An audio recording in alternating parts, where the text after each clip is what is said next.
Disclaimer. हम वाक और अभिव्यक्ति की स्वतंत्रता के बारे में भारतीय संविधान के अनुच्छेद 19 का पुरजोर समर्थन करते हैं। उदाहरणों, छवियों और संदर्भों सहित यह वीडियो केवल मनोरंजन, सूचना और शैक्षिक उद्देश्यों के लिए प्रदान किया गया है और चैनल किसी भी अवैध गतिविधियों को बढ़ावा या प्रोत्साहित नहीं करता है। हमारा मकसद केवल समाज जागरूक करना है।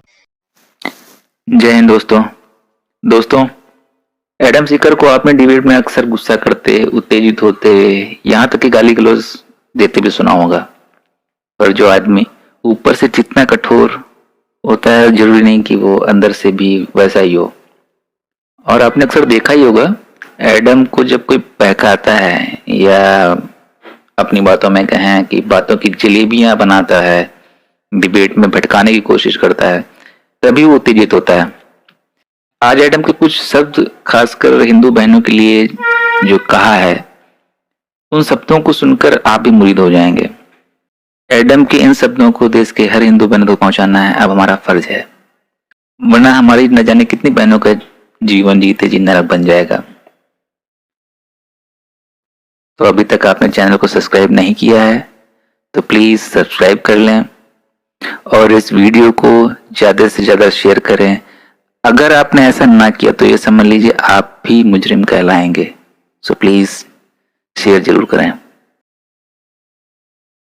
औरतें हैं, लड़कियां हैं आजकल की, जो समझती हैं कि नहीं उनका बॉयफ्रेंड ऐसे नहीं है, वैसे नहीं सोचता, ऐसा नहीं समझता। मेरी आज की स्ट्रीम में उनके लिए स्पेशल इनविटेशन कि आए और मुझे बताएं क्या मैं गलत बोल रहा हूं। अगर मैं गलत नहीं बोल रहा तो उनके ये मोहम्मदन बॉयफ्रेंड्स क्यों हैं? ये मोहम्मदन बॉयफ्रेंड्स कहां से पैदा हो गए हैं? यही मोहम्मदन बॉयफ्रेंड्स जो हैं, ये मोहम्मदन लड़कियों को क्यों नहीं पकड़ रहे? ये उनके साथ इश्क मुआशका क्यों नहीं चलाते? ये आपके साथ क्यों चलाते? मैं आपको बताऊं, बात मेरी बुरी लगेगी लेकिन मैं आपको बताता हूं, आप लोग इजी टारगेट हो। आप लोग इजी टारगेट हो।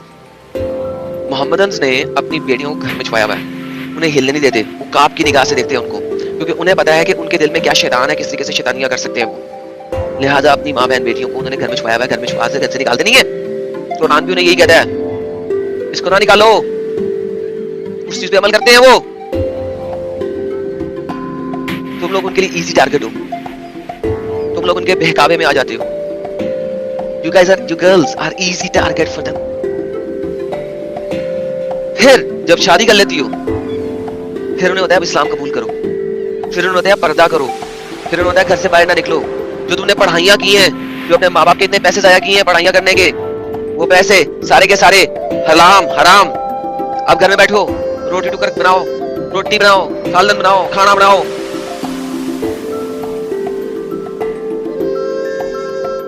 क्यों? जो जिस वजह से उसने तुमसे प्यार किया, अगर वो कहता है मुझे तुम्हारी आउट गोइंगनेस बड़ी पसंद है, मुझे तुम्हारा बात करने का तरीका बहुत पसंद है, मुझे तुम्हारी एजुकेशनल इंटेलेक्चुअल डिस्कशन बड़ी पसंद है, मुझे तुम्हारा नॉलेज बहुत पसंद है, मुझे ये सब कुछ बहुत पसंद है, वो सारा कुछ भाड़ में चला जाता है जैसे ही वो आपको फाइनली मुसलमान करता है। क्यों? क्योंकि अब उसने मुसलमान कर लिया। उसको पता है कि उसने तुम्हें कैसे फंसाया, उसको पता है कि उसके जैसे हजारों और मार्केट में फिर रहे हैं, उसको पता है कि वो एक 2 नंबर है और उससे से बहुत सारे 2 नंबर हैं। अब वो आपको आजाद ख्याली पे नहीं रहने देगा। उसके लिए आजाद ख्याली खत्म, उसके लिए अब आजाद ख्याली बाहर में चली गई। लेकिन अब तुम शादी कर चुकी, तुम्हारे धर्म में था जन्म जन्म का रिश्ता, हिंदू थी ना तुम, तुम्हारे जन्म में तो जन्म जन्म का रिश्ता था ये। या क्रिश्चियन अगर हो तो तुमने एक ही शादी करनी है ना, मैरिज इज फॉर लाइफ, हमेशा के लिए, till death keeps us apart, जब तक मौत हमें अलग नहीं कर दे। क्या हुआ? उस मुसलमान को पता है वो जब दिल चाहे तुम्हें ठुड्डे मार के बाहर निकाल सकता है, तुम्हें तलाक दे सकता है। तुम तो जन्म जन्म का रिश्ता लेके आई थी, अब तुम पिस रही हो, तुम्हारी आइडियोलॉजी क्या है? तुम्हारी आइडियोलॉजी क्या है? Till death keeps us apart, जब तक मौत हमें जुदा ना कर दे। उसकी आइडियोलॉजी क्या है? नहीं चली तो कोई बात नहीं, छुट्टे मार के निकाल दूंगा। तुम अपनी आइडियोलॉजी में चल रही हो। नहीं, मैं दब के रहूंगी, मैं इसकी बात सुनूंगी, मैं इसकी बात मानूंगी। चलो एक आधी मार भी खा लूंगी, एक आधी हड्डी भी तुड़वा लूंगी, और फिर आप इस अब्यूज को सहती जाओगी, सहती जाओगी, सहती जाओगी। क्या होगा? एक बच्चा हो गया, फिर दूसरा बच्चा हो गया, फिर तीसरा भी बच्चा हो गया।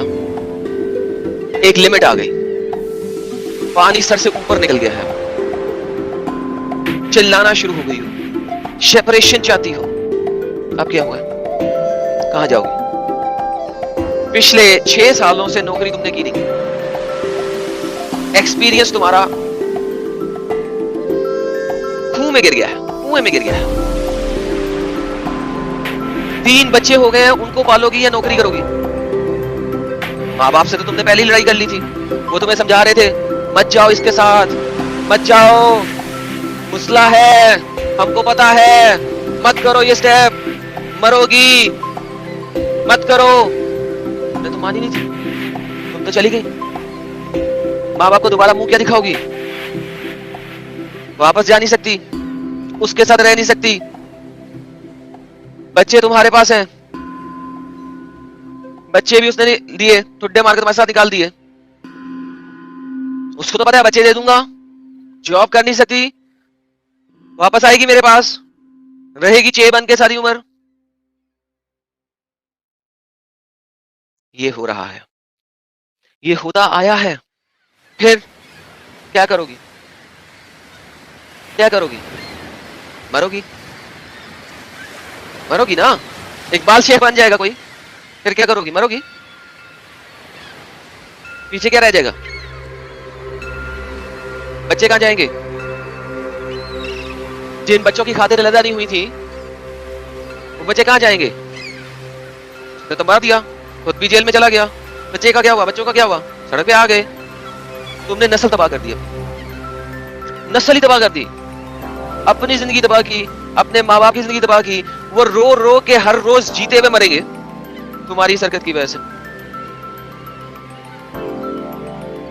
तुम्हारे माँ बाप रो रो के जीते जीते मर गए तुम्हारी इस हरकत की वजह से। चलो दूसरी मिसाल ले लेते हैं। एक मुस्लिम है, उसको इस्लाम का अंब का नहीं पता, बहुत अच्छा मुस्लिम, उसको इस्लाम का अंब का नहीं पता। कल को उसे पता लग जाता है, वो अच्छा वाला मुसलमान हो जाता है, फिर यही कहानी।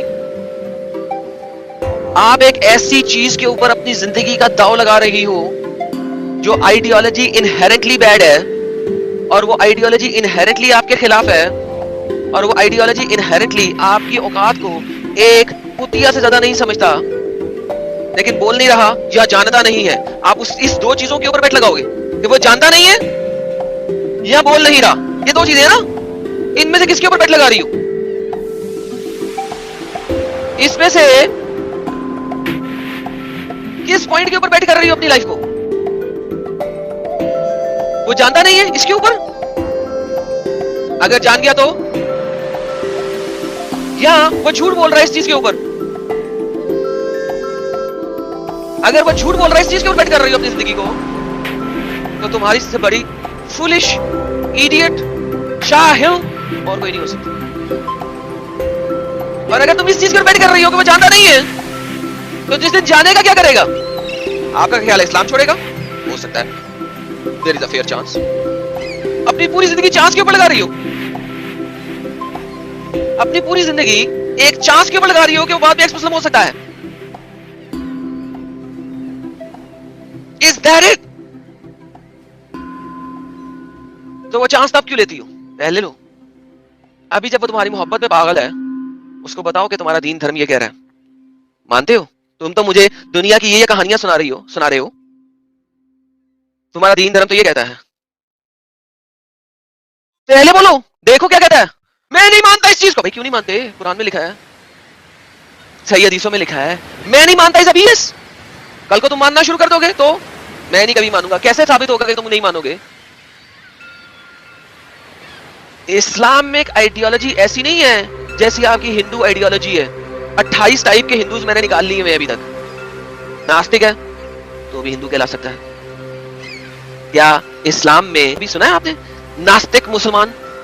क्या कभी ऐसा हुआ है किसी भी शख्स ने नास्तिक मुसलमान देखा हो? मैंने तो नहीं आज तक सुना।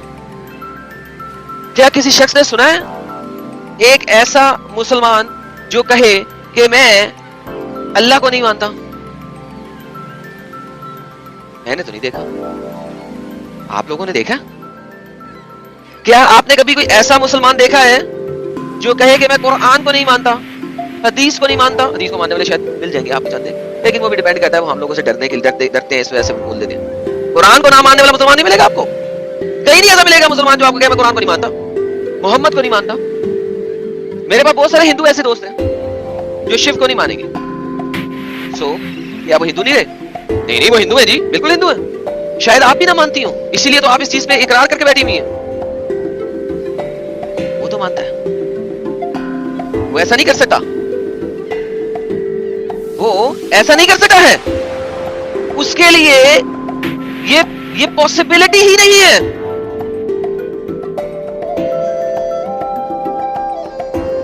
फिर आप मुझसे बोलेंगे कि नहीं एडम तुमको पता नहीं है। अरे मुझे हिंदुइज्म का चाहे इतना पता ना हो, मुझे इस्लाम के बारे में 100% पता है इस बारे में।